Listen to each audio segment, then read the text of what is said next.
Welcome to Inside Insights, your quick hit of tips, tools, and trends for manufacturing, distribution, and Dynamics 365 Business Central. Brought to you by InsightWorks. So next time a package arrives perfectly on your porch in 2 days, don't thank the delivery driver. Right. I mean, thank a barcode. Because it is incredibly easy to expect magic when you tap a screen and, your order just appears. Oh, absolutely. But what we are completely oblivious to is the highly orchestrated absolute chaos happening behind the scenes on the warehouse floor to make that delivery possible. Yeah, we really only see the final act. You see the neatly taped cardboard box, right? Exactly. But you're completely shielded from the complex web of logic, the split-second decision-making, and really the physical choreography required to pull that specific item out of tens of thousands and route it onto the correct truck. And that hidden choreography is our mission for today. So welcome to the deep dive. Thanks for having me. We are exploring a stack of notes today on the evolution of a platform called Dynamics Ship. And for context, Dynamics Ship is built directly inside Dynamics 365 Business Central. Right, natively inside it. Right. And our goal is to unpack how warehouse operations are moving away from those basic, highly manual, sort of pack and ship guessing games and evolving into intelligent, enterprise-grade execution. Yeah, and to really appreciate the scale of that evolution, we need to establish where the baseline of the industry sits today. Okay, where is the baseline? Well, there are countless warehouse solutions out there offering basic shipping capabilities, but many of them are separate software modules that are just, bolted onto an existing system. Like an afterthought. Basically, yeah. Yeah. The notes we're looking at highlight a fundamental architectural difference. Dynamic Ship is a complete shipping platform living natively inside Business Central. Wow. It's designed to handle highly complex operations by anticipating friction and smoothing it out at the structural level. Okay, let's unpack this, because I want to focus on that native aspect before we get into the heavy features. I really want to understand why a company needs to upgrade to something this robust. Because reading through these sources, relying on a bolt-on shipping tool sounds a lot like hiring a translator to pass handwritten notes between your warehouse floor and your sales team. That's a great way to put it. Right. Whereas Dynamic Ship living natively inside Business Central means everyone is finally speaking the exact same language in the same room. Yeah, and that native integration is what changes the ceiling of what a warehouse can do. How so? Well, if we look at the simpler shipping modules, the kinds often thrown in as an afterthought in basic warehouse management systems, they max out very quickly. Oh, yeah, I'm sure. Now, the sources do point out a factual counterpoint here, which is important to mention. If a company is only running simple domestic parcel shipping, they don't necessarily need the heavy machinery. Right. There is a completely free tool called Order Ship Express that handles standard local label printing perfectly well. Yeah, if you're just throwing a t-shirt into a standard mailer and handing it to the local post office, the free entry point makes total sense. You don't need a massive multi-layered software ecosystem for that. No, you don't. But the reality for most growing businesses is that they don't stay in that simple lane for very long. Operations scale up. They always do. Suddenly, they're dealing with international freight crossing 3 borders, complex multi-tiered pallets, and, complicated reverse logistics. Oh, man, returns. Right. And when an operation hits that level of physical complexity, a basic bolt-on tool starts dropping data. I can imagine. The warehouse loses visibility, and more importantly, they lose real-world execution flow. That is the threshold where a native platform becomes a structural necessity. Okay, that threshold makes a lot of sense. Yeah. So with that enterprise scale in mind, let's step away from the software architecture and walk directly onto the physical warehouse floor. Let's do it. Because I want to look at the actual packing station. There's a term in these notes that I immediately pushed back on when I read it. Oh, which one? License plate packaging. I read that, and my brain instantly went to waiting in line at the DMV.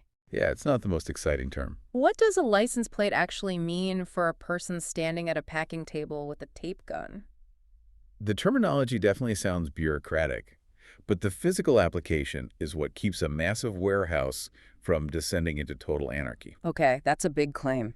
In logistics, a license plate is simply a unique identifier, usually a scannable barcode assigned to a collection of items. Like a group of things. Right. Think of it as a virtual container in the software that perfectly mirrors the physical container on the floor. Ah, okay. And the newest update to Dynamic Ship features a radically simplified license plate packaging interface. It supports both flat and embedded, which they actually call nested license plates. Flat versus nested. Okay, I need to visualize that physical reality. Let's say I'm the packer building a shipment. Sure. So if you're building a flat license plate, you're taking 10 different items and throwing them all into one giant master box. Just a big jumble of items. Yeah. You slap one barcode on the outside. The software reads that barcode and knows those 10 items are in that single box. It's a flat data structure. Makes sense. What about nested? A nested license plate operates like Russian nesting dolls. Oh, I love that analogy. You pack individual items into small cartons. You pack those small cartons into larger master boxes. Okay. Then you stack a dozen of those master boxes onto a single wooden pallet and shrink wrap the whole thing. And the entire shrink-wrap pallet gets one single master barcode on the outside. Yes. The pallet gets the master license plate. But because of the nested data structure, the software perfectly understands the hierarchy of every single item inside every single carton, inside every master box on that pallet. Wait, really? Yes. But if the software perfectly understands the nested hierarchy of the pallet, that must mean the packer doesn't have to manually type out a manifest of what's buried at the bottom of the stack. Exactly. That is the crucial bypass here. Yeah. Packing complex pallets used to require an incredible amount of manual data entry, which naturally leads to human error. Oh, for sure. Typo after typo. Right. The new visual interface makes building that digital hierarchy as simple as dragging and dropping on a screen as the physical boxes are stacked. That's amazing. And this data structure is also what makes EDI, electronic data interchange, significantly easier. Let's define EDI in this context, because the notes highlight it, but practically speaking, what is an EDI label actually doing when that pallet leaves the warehouse? EDI is essentially the digital paperwork required by massive retailers like Walmart or Target. Okay. Before your truck even arrives at their distribution center, their computers need to communicate with your computers. Right. They need a heads up. They demand a highly specific, standardized digital manifest detailing exactly what is on your pallet. And if you don't have that, If you're using a standard shipping tool, generating that EDI data means someone in your office is manually typing out the contents of the pallet into a portal. that sounds like a nightmare. It is. But with nested license plates, Dynamic Ship already possesses the perfect hierarchy of the pallet. It generates and transmits the complex EDI paperwork automatically, without any manual data entry. So the software does the heavy lifting before the truck even leaves the dock. Exactly. And I noticed the notes specifically point out tools designed to speed up the physical labeling process as well. Yeah. There is an action called copy last package. Yes, that's a big time saver. I'm assuming that means if I am standing there packing 50 identical boxes of hardware, I don't have to input the dimensions and wait 50 separate times. I just hit copy. You enter the physical dimensions of the first box, and the system replicates that data profile for the remaining 49. Wow. Yeah, it removes dozens of repetitive keystrokes per order. There is also something called the enhanced quick label. The sources mention it automatically matches order options. It does. It seems like the software is trying to anticipate what the packer needs before they even reach for the mouse. It really is. It looks at the customer profile, the shipping destination, and the carrier preferences, and pre-populates the correct label parameters. So the packer just prints it. The backer just verifies and prints. But, this intense speed at the packing station introduces a completely new bottleneck. Of course it does. Once those complex pallets are packed and labeled at lightning speed, they go onto a truck. And then you have to figure out where they are without losing your mind. The data trap. Yes. Yeah. When I was reading this section of the notes, it instantly reminded me of the old school pizza delivery apps. Oh, the pizza tracker. Yeah. You order the pizza and then you just sit there constantly hitting refresh on your phone, waiting for the status to change from baking to out for delivery. Yep, just mashing the button. You are just staring at a screen, hoping the data updates so you know what's happening. What's fascinating here is the source material addresses this phenomenon with a very specific philosophy. It says, visibility without timely execution is just data. Visibility without timely execution is just data. Wow. Think about the implications of that on an enterprise scale. If a major client calls your customer service team asking where their massive pallet of goods is, A pallet worth $50,000. right, and your rep is looking at a Business Central screen that hasn't refreshed its tracking data since yesterday afternoon, that visibility is entirely useless. It's stale data. So if the pizza tracker method requires a human to manually hit refresh, The only way to solve this at scale is if the software somehow bypasses the user entirely and constantly talks to FedEx or UPS in the background. Right. Is that the mechanism they're using? It is. Dynamic Ship solves the latency problem through automatic shipment status updates, and they achieve this by utilizing a Job queue. Okay, let's break down what a Job queue actually is for someone who isn't a software engineer. Think of a Job queue as a dedicated, invisible worker living inside the Business Central system. Okay. Its only job is to handle heavy, repetitive tasks in the background so the human users don't have to. Like refreshing the pizza app. Exactly. In this case, the Job queue is programmed to automatically ping the carrier networks, UPS, DHL, freight lines, at regular intervals. Oh, nice. It pulls the real-time geographic location and status of every single outbound package and injects that data straight into the native platform. Which means the customer service rep doesn't have to put the client on hold, call down to the warehouse floor, or log into a separate carrier portal just to figure out where a box is. None of that. They're looking at the exact same real-time tracking screen as the warehouse manager. The delivery information flows directly into the ERP on its own. It turns passive data into actionable flow. The rep can confidently tell the client that the pallet cleared customs in Germany 20 minutes ago, all without leaving their primary workflow screen. All right, so let's follow the journey of our hypothetical order here. Okay. The nested pallet was packed efficiently using visual license plates. Yep. The EDI paperwork was generated automatically. The boxes were shipped, and the Job queue tracked them in real time perfectly. Everything went flawlessly. In a perfect world, yes. But here is the messy physical reality of logistics. What happens when the customer receives that complex pallet, decides they ordered the wrong items, and sends it all back? Reverse logistics. Returns are notoriously one of the most abrasive friction points in any supply chain. Here's where it gets really interesting. I want to dig into the actual mechanics of why returns are so difficult, because from a consumer perspective, returning something is just dropping a box off at the post office. It feels easy to us. Right. But for the warehouse receiving it, it's a massive headache. Standard ERP systems seem to struggle heavily with unlinked returns. Why is that database linking so rigid? To understand the pain of an unlinked return, you have to look at how accounting software thinks. Okay. When an order ships out, the ERP creates a very specific, serialized financial thread. It deducts inventory, generates a sales invoice, and records revenue. A perfect little mathematical equation. Exactly. If a customer sends that item back, a standard ERP system demands that you find that exact original digital thread in order to reverse the process. You have to match them up perfectly. You have to link the inbound box directly to the original outbound shipment record so the accounting math balances. But if the customer lost their original packing slip, Which happens all the time. or ripped the tags off, or shipped it back in a random unmarked Amazon box, the warehouse worker receiving it is completely paralyzed. Yep. They have the physical item in their hands, but they can't process it because they can't find the digital thread. The physical reality gets bottlenecked by the software's rigidity. Mm-hmm. But Dynamic Ship bypasses this structural flaw by introducing flexible return labels. How does that work? Warehouse teams can now generate and process return labels without needing to rigidly link them back to the original shipment record in the moment. Wow. So they just decouple the physical movement of the box from the immediate financial credit process? Exactly. The warehouse worker can just initiate the return based on the physical item sitting in front of them, get it back onto the shelf, and let the system reconcile the paperwork afterward. And the flexibility scales.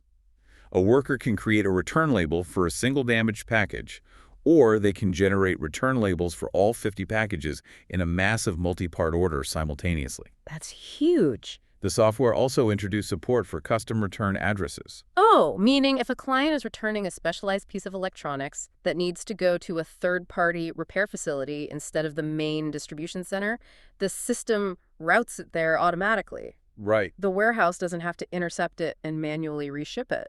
It flattens a process that used to require a worker to jump through a dozen digital hoops into a few simple clicks. Just removing that friction completely. But if we connect this flexibility in reverse logistics to the broader theme of the platform, it ties directly into their approach to proactive compliance. Proactive compliance. The system is no longer just reacting to user inputs. It is actively preventing compliance mistakes before they happen. How does the software anticipate a compliance mistake? Like, how does it know? It starts at the packing table. The system now separates the packed state from the labeled state. Oh, I see. In standard systems, those two events are often blurred together. Dynamic Ship separates them and provides specific warnings based on those states, acting as a digital supervisor, ensuring no steps are skipped. Got it. But the most robust example of this proactive approach is in cross-border compliance. The software now automates the application of complex tax IDs, specifically VAT and EORI numbers. Let's define EORI because missing one of those can be an absolute disaster for international freight. EORI stands for Economic Operators Registration and Identification. Okay.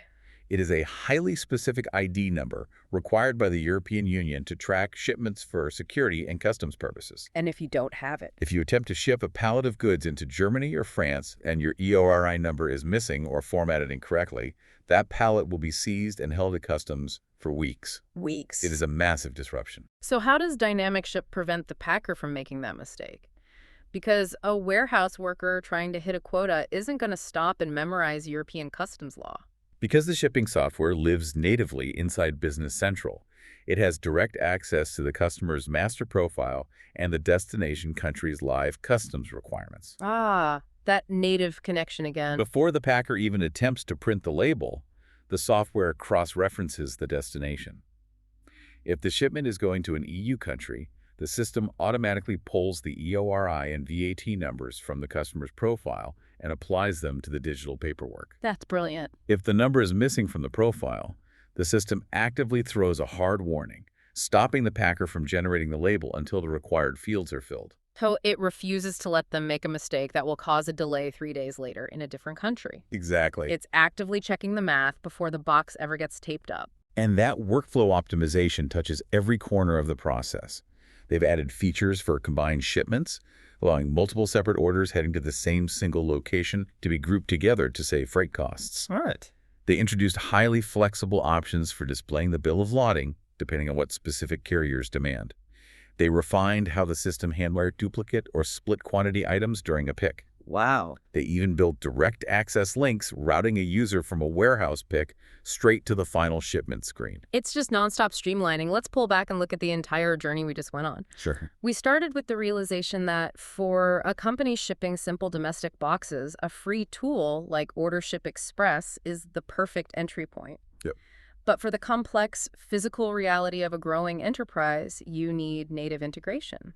We looked at how Dynamic Ship untangles the nightmare of nested license plates, turning a maze of boxes into a visual, drag-and-drop digital structure that automatically generates EDI paperwork. And we examined how automatic status updates via the JobQ Kill the Manual Refresh button, allowing real-time carrier tracking to flow directly into the screens of the customer service team without any human intervention. Right. We watched the platform bypass the rigidity of standard ERP software by allowing unlinked returns, totally decoupling the physical return from the financial thread. Which is huge. And finally, we saw how it acts as a digital supervisor, automatically applying VAT and ERI numbers to prevent cross-border shipments from getting trapped in customs. Every single friction point we unpacked today has been systematically smoothed out by native architecture. The defining takeaway from these sources is a fundamental shift in warehouse posture. Yeah. Dynamic Ship is helping logistics teams transition from the passive state of we can see the data, which, as the notes reminded us, is just stale information without execution. Right, the pizza tracker. Exactly. Transitioning from that passive state to the highly active state of we can execute the physical movement smoothly. They didn't just bolt on a list of new features. They actively sought out the bottlenecks in the physical workflow and removed the friction at the software level. It is that hidden choreography we talked about at the beginning, getting smarter, faster, and just way more proactive. Absolutely. And I want to leave you with a thought to mull over as we wrap up this deep dive. If an intelligent platform living natively inside companies' financial system can now automate the friction out of complex EU tax IDs, bypass unlinked return nightmares, and process real-time carrier tracking without human input, Yeah. how long until this exact real-time data flow starts being used to automatically dictate and redesign the physical layout of the warehouse shelves themselves based on daily shipping trends? Wow. That predictive physical layout is absolutely the next frontier of logistics. Something to think about next time that perfect little cardboard box magically appears on your porch.